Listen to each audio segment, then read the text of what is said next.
It can sometimes be difficult to determine the value of land, but there's a fairly simple formula that works pretty well for most lots, so let's take a look at it. This is investing in Georgia. This is based off my experiences here. Every area is different. It may or may not apply to you, even if you are in Georgia. The first thing to know about selling land is that it takes a lot longer than selling a house.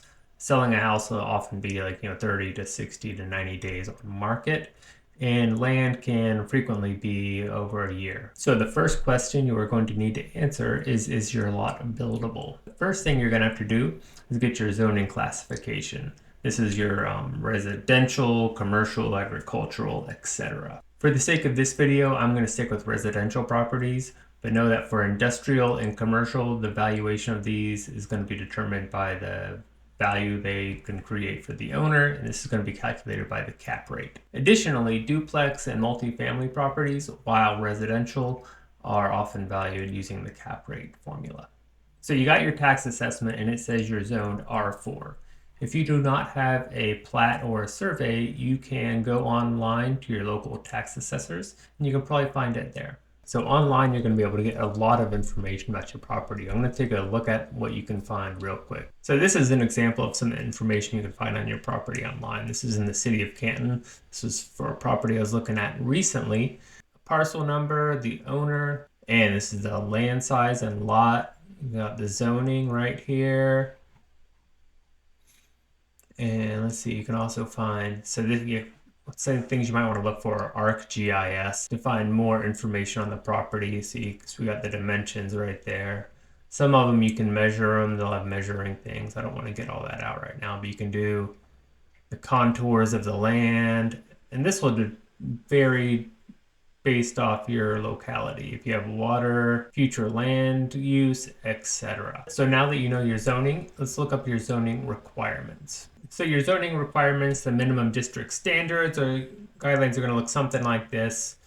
So for example, R40 single family residential can be minimum lot area of 40,000 square feet, maximum density of 1 dwelling unit per acre.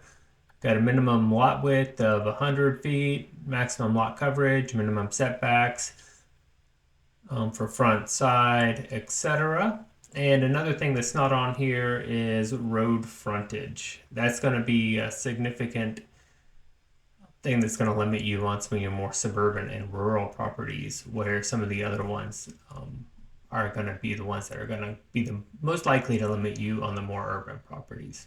Additionally, you might have options with rezoning, but we're going to keep it simple. So you got your zoning classification, you got your lot info, and you have determined that you meet the minimum standards to be a buildable lot. The next thing to figure out is, can you get utilities? Can you get power, water, and sewer? If you can get these, you should be a buildable lot. This is good. This is going to increase your value probably. If you're not buildable, you might have options for getting variances or rezoning, but your lot value might be determined by how much your neighbors want to pay for it or if you can rent it out. And don't forget about things like billboards and cell phone towers. So what is your buildable lot worth? Take a look at what your new construction properties are selling for nearby on comparable lots. A builder is going to target between 20 and 30% of the final value for land and land prep costs. So let's say those houses are selling for about $400,000. 20 to 30% is going to be between $80,000 and $120,000.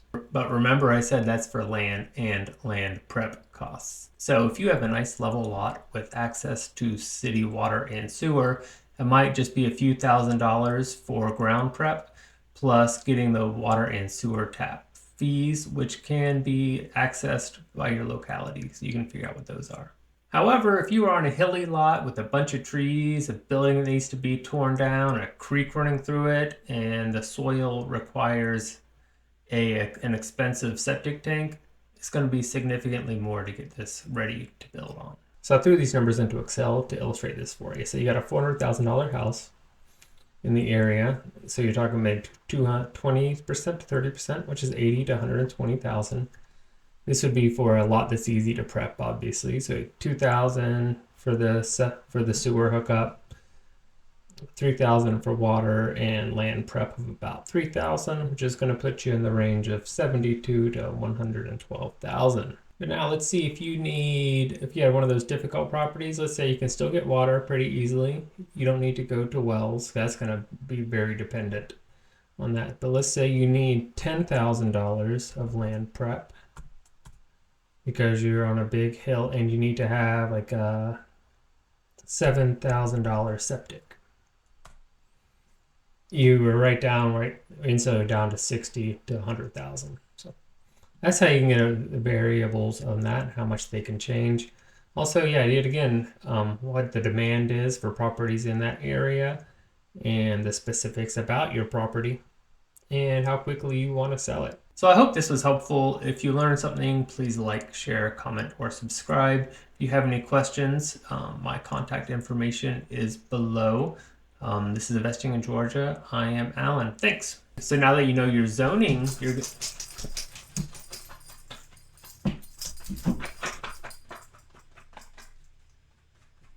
Great. So now that you know your zoning, you got to look up your zoning requirements. Let's take a look at it. Great.